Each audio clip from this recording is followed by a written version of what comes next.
Lo dicho, recibimos al presidente de COFE, también presidente de la Federación de Funcionarios de Salud Pública, Martín Pereira. Bienvenido, ¿cómo está? ¿Qué tal? ¿Cómo andan? Muy bien. Bueno, hoy una jornada muy especial. Me gustaría comenzar explicándole a la gente qué servicios están afectados. Son los trabajadores que están en el artículo 220, ¿no? Pero el 220 y la Administración Central. Ahí está, para que la gente sepa dónde se va a encontrar con movilizaciones.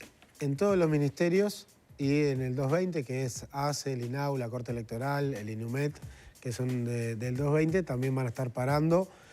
Algunos paramos 24 horas, como la Federación de Salud Pública, otros hacen paros parciales, más o menos el tiempo va a ser desde las 9 hasta las 15, 16 horas en algunos ministerios, y va a estar afectada la atención en lo que son servicios esenciales, como lo es ACE, el INAU, donde haya atención directa. Ahí van a estar las guardias gremiales cubriendo como siempre lo hacemos. En cuanto a las movilizaciones, perdón. No, sí, en lo que te digo, la afectación, ya aprovechando con ese tema, en la salud, por ejemplo, se garantizan urgencias, emergencias, pacientes oncológicos.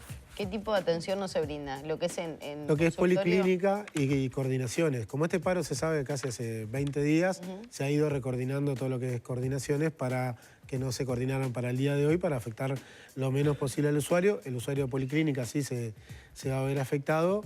El que está internado, eso, tranquilidad al que está internado y no se esté viendo, o a los familiares que recibe la atención como todos los días a través de la guardia gremial que deja la federación en cada hospital. ¿Los centros de INAU también funcionan con guardia gremial? Con guardia gremial también, lo que son de atención directa y tienen niños y adolescentes internados, también se está cubriendo con la guardia gremial. Bien. ¿Qué es lo que están reclamando concretamente? El ministro de Trabajo, Pablo Mieres, reconoció, ¿no?, la pérdida salarial, pero también muchas veces desde la sociedad se señala que de alguna manera los trabajadores públicos son los que tienen las mayores seguridades en cuanto a la mantención de su trabajo, a las pautas salariales. Bueno, en las pautas salariales hemos perdido salario desde que arrancó este gobierno. Cuando salió la pandemia entendimos la situación que se vivía el país y bueno, planteamos, tengamos el año puente que se estaba planteando en el sector privado, también en el sector público. COFE se fue en la discusión presupuestal en el primer año de gobierno a las 12:30 de la noche del Ministerio de Economía con un acuerdo que era el empate, y el gobierno tenía que definir los porcentajes que nos iba a dar a lo largo de los años del gobierno. Por problemas internos dentro de la coalición, el acuerdo no se pudo lograr. Nosotros volvíamos a las 8 de la mañana para sentarnos a redactar el acuerdo, pero que ya había quedado acordado cómo iba a ser, y por problemas internos no se pudo. Entonces, voluntad nuestra para la hora de negociar, siempre ahí arriba de la mesa. Entendíamos que ese año había que poner el hombro por la situación que estaba viviendo el país, pero que después se debería recuperar. Que no se pierden puestos en el Estado.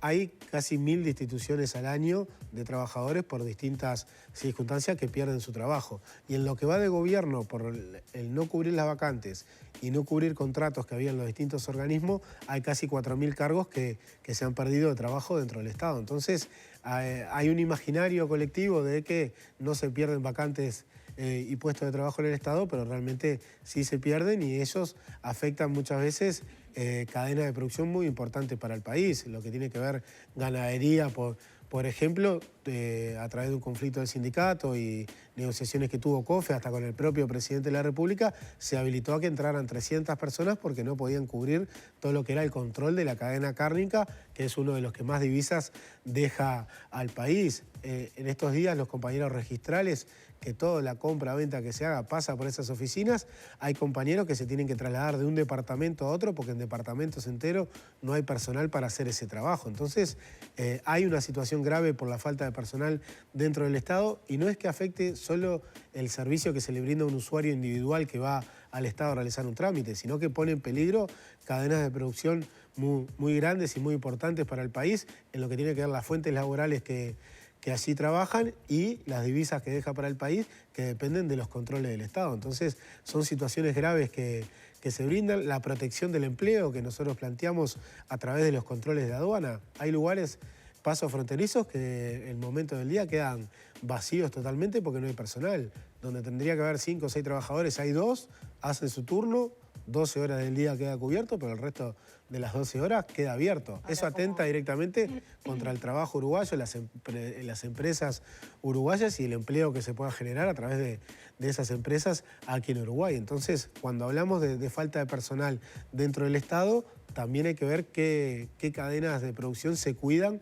con esos trabajadores del Estado que tienen que estar presentes. Pereira, ¿como COFE tienen alguna idea del plan del gobierno justamente para ver si se pueden cubrir esas vacantes? Si hay alguna idea de proyección de acá a un tiempo a que ingrese personal capacitado para ese tipo de tareas que afectan puntos estratégicos para el país?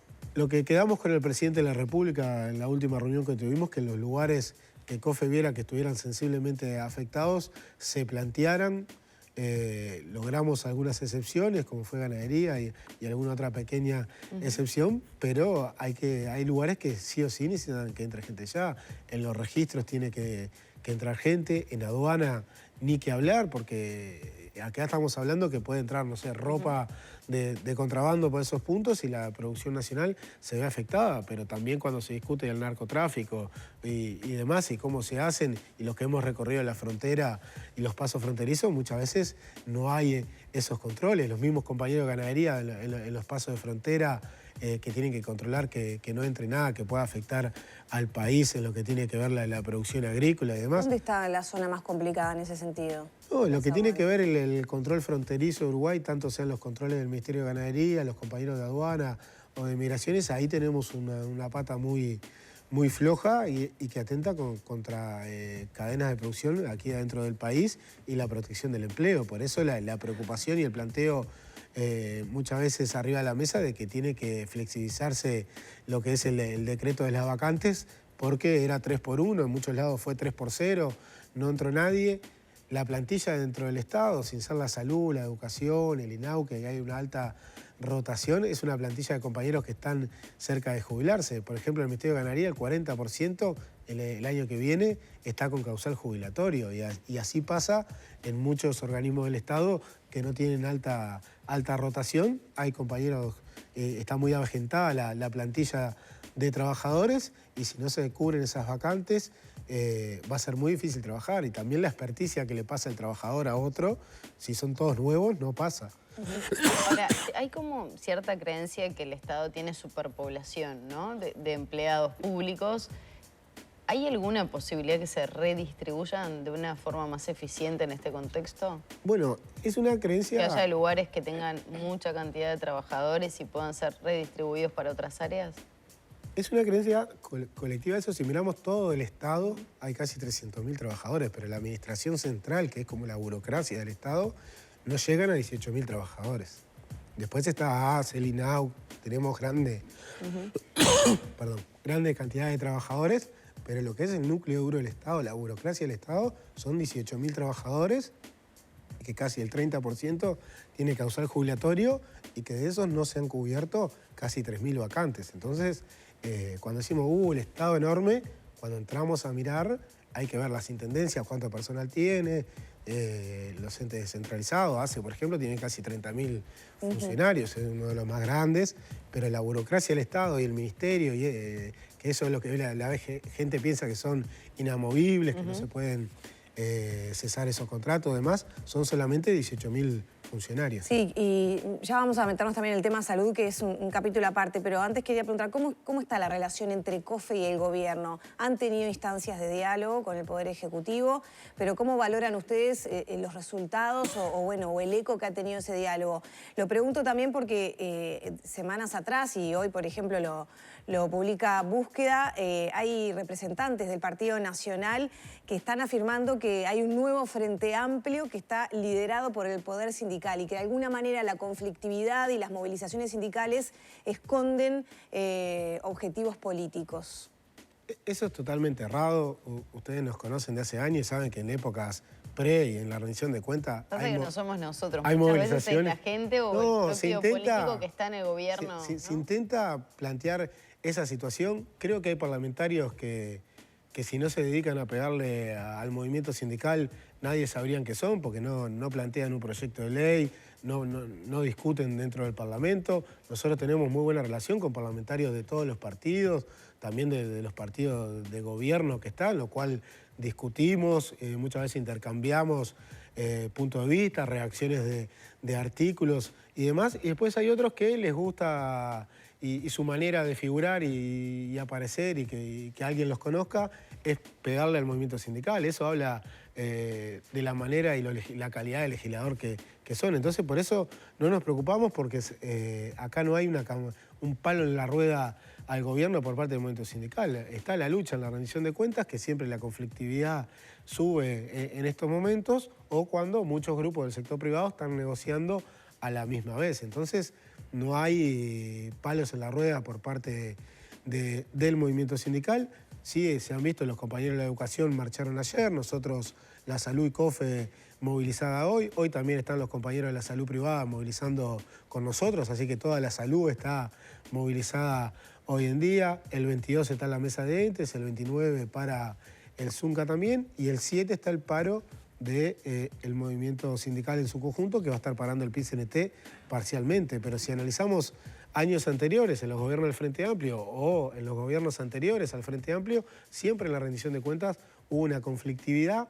Y no es que estemos peleando antes, como algún legislador planteaba, que esto era como una lucha preventiva, sino que si los fondos no entran en el mensaje del Poder Ejecutivo, envía al Poder Legislativo, en el Legislativo se distribuye, se le saca a un ministerio, se le da a otro y se distribuye la misma bolsa de dinero. Entonces, antes que entre, lo que hay que discutir con el Poder Ejecutivo, y lo que todos los gobiernos han hecho, es incumplir la ley de negociación colectiva, que dice que antes de presentarse al Poder Legislativo tiene que ser presentado a las organizaciones de trabajadores. No quiere decir que haya acuerdo en lo que se presenta, pero que sí conocer el texto antes. Pasa todos los años que el día que entra, ahí nos enteramos del texto cuando entra al Parlamento. Entonces, yo creo que hay mucho desconocimiento también de la tarea parlamentaria de algunos parlamentarios de lo que es el engranaje de discusión presupuestal, rendición de cuentas. Lo notamos cuando vamos en las recorridas, que recorremos con la Federación y con COFE todos los parlamentarios, y muchas veces terminás a veces dando una clase de formación y no reclamarle o intercambiar posiciones con los legisladores. Y hay otros legisladores que tienen empapado totalmente el tema de todos los partidos y vos discutís con otro nivel de discusión. Se recuerda. ¿Hay legisladores que no conocen, digamos, la dinámica y las reparticiones del Estado para entender los reclamos, por ejemplo? Claramente, no se conoce el funcionamiento del Estado, las unidades ejecutoras, porque dentro de un mismo ministerio puede haber varias unidades ejecutoras. En la discusión de ACE muchas veces vemos que le planteamos que ACE no es lo mismo que el Ministerio de Salud Pública, que eso se separó. Entonces, a veces es difícil discutir de esa manera cuando tenés pocos días para la discusión, y aparte de eso sumarle que esos legisladores que no tienen conocimiento parlamentario salgan día tras día a pegarle al movimiento sindical y que ese sea su único aporte parlamentario. La recuperación salarial también está sobre la mesa. La recuperación salarial está arriba de la mesa. Hemos tenido 2 reuniones formales con... ¿De cuánto ha sido la pérdida para empezar por allí? Para nosotros es del 6%, medida por la inflación, como se mide históricamente y como miden los consejos de salario en el sector privado. El gobierno plantea, y lo puso por escrito en la ley de presupuesto, que se debería medir por índice medio de salario, pero, por ejemplo, todos los salarios de la gente de confianza del gobierno, que discutimos en la rendición de cuenta pasada, que se subían de 50 a 100 mil pesos, algunos llegaban casi a 200 mil pesos, todo eso suma para el índice de salario, y el compañero que gana 28 mil pesos se le dice, tu índice medio de salario subió, pero en realidad sigue con el mismo salario que cuando empezó el gobierno. Entonces nosotros decimos que hay que cambiar eso, hay que medirlo por la inflación, como se mide, y lo entendemos todo, aparte porque con los mismos 1.000 pesos que ibas al supermercado y comprabas 10 cosas, hoy compras 7. Eso se ve claro. Entonces, tiene que cambiarse, porque con este método que plantea el gobierno, lo que se hace es ir en contra de los trabajadores y ajustar por la vía del salario de los trabajadores. ¿Dónde están los sueldos más bajos dentro del Estado? Están dentro de ACE y dentro del Ministerio de Transporte y Obras Públicas. ¿Eso va a estar también en torno a esta discusión? Sí, nosotros siempre... en los acuerdos colectivos que ha logrado COFE, siempre se priorizan los salarios más sumergidos de los salarios que pueden estar un poco mejor. ¿Cuántos son los salarios más sumergidos? ¿De qué dinero hablamos? Salario de ingreso, por ejemplo, el promedio en el Ministerio de Transporte y Obras Públicas es de 35 mil pesos, 34 y algo. En ACE el promedio es 40 y poco. para que tengan una idea, un enfermero ingresa a trabajar con 27.000, 28.000 pesos en la mano por su tarea. Entonces es muy difícil y en la salud vemos ahí que el 40% de los trabajadores tiene multiempleo. Estamos hablando de 12 a 18 horas de trabajo diario y realmente dificulta porque no estás con las mismas capacidades cuando arrancaste el turno o la mitad del turno que cuando vas 14, 15 horas de trabajo. ¿Cómo está la situación en cuanto a salud pública? Ustedes reclaman mantener los cargos que ingresaron por el fondo COVID. ¿Cómo se viene negociando eso? Los cargos que están actualmente, el fondo COVID llegó a tener un pico de casi 4.600 vínculos. Hoy quedan 1.800, que es la estructura que veníamos denunciando y faltante de recursos humanos hace años. Hoy no hay servicios nuevos que se hayan cerrado y esos trabajadores sigan trabajando. Los servicios que se abrieron y se cerraron, esos trabajadores se cesaron. Hoy están los que están cubriendo la estructura de faltante de trabajadores en ACE y estamos reclamando que en la rendición de cuentas se creen los cargos para cubrir esos cargos, porque aparte se renuevan mes a mes. Tenemos planteo de que hasta diciembre podrían seguir, pero es una incertidumbre que todos los 20 el trabajador tenga que ir a recursos humanos a ver si sigue o no sigue. ¿Pero el contrato no era de esa manera? Los contratos eran en principio de 3 meses. Hay compañeros que pasaron 2 años trabajando sin renovación de contrato, sino que seguían. Automático se iba renovando. Preguntando. Por eso nosotros cuando hubo el corte grande, la denuncia de la manera, porque hubo trabajadores que se los cortó a las 5 de la tarde, se los llamó nuevamente y se los cortó al otro día porque no habían los directores no habían planificado la caída de esos funcionarios. Entonces, había planificado 10 operaciones y como se cortó a las 0 a esos trabajadores, tuvieron que suspender cirugías y demás y atención en general. Entonces hubo trabajadores que fueron tomados y despedidos 2 veces en un lapso de 48 horas.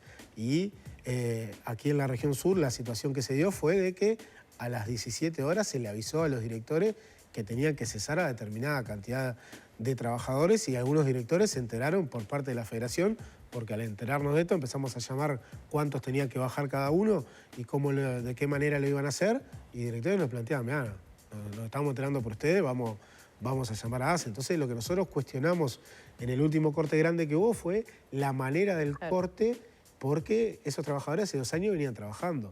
Y todos los meses nadie le planteaba seguir o no, sino que se seguía planificando, se veían en el planillado del mes siguiente y se venía trabajando. Acá no es que nosotros quisimos, que sabíamos que tenía término y salimos a protestar igual. Eran contratos que arrancaron por 3 meses porque nadie sabía cuánto iba a durar esto y llevaban 2 años trabajando muchos de ellos. Entonces, el planteo, era una situación complicada. Para esos trabajadores, ¿qué es lo que reclaman ustedes?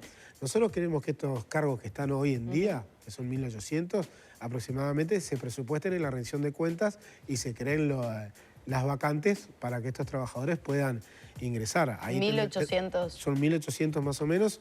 Es prácticamente inviable, ¿no? De todos los oficios. Sí, es complicado, pero ACE hoy en día está funcionando gracias a esos servicios. Nosotros que recorremos todo el país y hablamos con los directores tienen la misma preocupación que tenemos nosotros. Capaz que no pueden salir públicamente a plantearlo por un tema de jerarquía. A pesar de que bajó la demanda o la atención, digamos, que tuvimos por la pandemia, por ejemplo. Claro, pero en el pico de pandemia teníamos más del doble de los cargos que están hoy en día. Llegamos a 4.600 vínculos por el fondo COVID. Había un déficit de ACE que nosotros lo veníamos denunciando anteriormente, que se está cubriendo con estos cargos. Hoy en día hablábamos con un director el otro día y decía, en la emergencia tengo 30 minutos, 45 minutos de espera. Si me sacan los cargos COVID, voy a volver a las 4 o 5 horas de espera. Entonces, son situaciones que atentan contra nuestras condiciones laborales, que es lo que defendemos, pero también contra la calidad de asistencia hacia el usuario de ACE, que nosotros queremos que sea igual o mejor que en el sector privado. Estamos en contra de esa filosofía que mantienen algunos, que bueno, que en ACE se atienda a los pobres y al resto en el sector privado y que la calidad que haya en ACE no importa si es menor. Nosotros queremos que el usuario que elige por FONASA atenderse en ACE o el usuario que por defecto, porque no tiene posibilidades de atenderse en otro lado, tengan la misma calidad de atención de que el que puede pagar el mejor seguro privado. Ahora, con esta situación que se está presentando nuevamente, con lo que se ha denominado esta tercera ola de COVID, ¿se está notando? ¿Hay un resentimiento en el servicio? ¿Se está resintiendo? Se está notando, se está hisopando mucho menos también y nosotros creemos que hay un subregistro en ese sentido que se deberían tomar algunas medidas En el transporte público vemos que vienen los ómnibus llenos y la mitad con tapabocas, la mitad sin tapabocas. No, pero digo, a nivel país creo que en todos los trabajos se ha notado Sí, una eso baja sí, del personal, o por resfrío, gripe. Sí, en la salud también está la situación. Uno de los reclamos que llevamos a la movilización hoy es que se le está descontando al personal de salud que está más expuesto al riesgo de contagiarse, algo que no se, cuando era por COVID, por aislamiento o por contagio, no se le descontaba los 3 primeros días en el sector privado y los que están bajo el régimen privado NACE. Cuando cayó la emergencia sanitaria, esos descuentos volvieron porque estaban atados a la emergencia sanitaria. Y uno de los reclamos, dada la suba de compañeros y compañeras que se están viendo afectados, que tienen que ir a aislarse a la espera del resultado o están contagiados de COVID, que se vuelva a pagar desde el primer día, porque estamos más expuestos que cualquier otro oficio en el cual van todos con las enfermedades, y las esperas tanto de ambulancias como de puertas de emergencia se están haciendo más prolongadas por la falta de personal que estamos teniendo. Bueno, ¿qué están viendo justamente con este incremento de casos en cuanto a la exigencia de los servicios? Sí, se están viendo resentidos los servicios, porque también el dejar usar el tapaboca y el lavado de manos y el alcohol, todo lo que se venía dando, hace que también lo que es la gripe común, para que la gente entienda, haya mayores casos, y eso satura todos los servicios de salud y se toma como respiratorio cuando entra hasta que no tenemos el negativo a COVID, se toma como que fuera un COVID porque son síntomas similares. Pero ¿sigue funcionando así el sistema? El sistema sí, han aumentado los casos porque el usar menos tapabocas, el lavado de manos que había, el alcohol en gel constante, eso hace también que la gripe común esté ganando espacio también y abarrotando las puertas de emergencia. Y ahí está, ¿qué está pasando en las emergencias, de las demoras de las ambulancias, que es un tema recurrente? Sí, había una mutualista que el otro día daba cuenta de la cantidad de emergencias móviles que tenía en la puerta aguardando para ingresar. Me imagino que en ACE debe ocurrir algo Sí, similar. había en una mutualista que salió el informe en los medios, había 8 horas de atraso de que llegaba la ambulancia hasta que entraba el paciente. Igual es algo que en esta época siempre pasa. se torna habitual. No sé si con esa magnitud, pero... No, esto fue un caso, habría que ver bien qué pasó porque fue prolongado, pero siempre están estas demoras en esta época del año y no se le ha encontrado una solución a eso, porque en la demanda que va interna hacia la puerta de emergencia, más lo que todo traen los móviles, genera más situación, y esta suba de casos de gripe común y esta ola de contagios que viene avanzando está haciendo que haya mucho más consultas, entonces eso genera distorsión en los servicios y largas esperas, que a veces la gente está en la sala de espera compartiendo muchos usuarios largas esperas. ¿Demora de cuánto en promedio? Y un promedio, porque depende de la situación del hospital y del país, pero hay esperas de 2 o 3 horas, se encuentran en muchas de las emergencias, tanto públicas como privadas. Bien. Pereira, ¿qué pasa con la movilización de hoy, más allá del paro? Ya repasamos el horario en que se van a ver afectados los servicios, más allá que depende de cada uno, ¿no?, de los ministerios, de las instituciones. ¿Cómo va a ser la movilización? ¿Cómo se va a ir desarrollando? Bueno, vamos a estar concentrando ahora a las 9 en el Ministerio de Salud Pública, marchando hacia la Torre de Presidencia. Ahí va a haber oratoria, lo que tiene que ver los trabajadores de la salud, y después marchamos hacia el Ministerio de Economía con todos los compañeros de COFE, donde va a estar la oratoria del acto de COFE. Igual algo se va a hacer en Torre Ejecutiva. Sí, en Torre Ejecutiva va a estar la oratoria de tanto de la Federación de Salud Pública como de la FUS. Bien. Muchas gracias. Gracias a ustedes. Gracias. Cerramos por aquí entonces el diálogo con el presidente de COFE, Martín Pereira. Ya son las 9 de la mañana, 21 minutos, y hay más noticias para actualizar.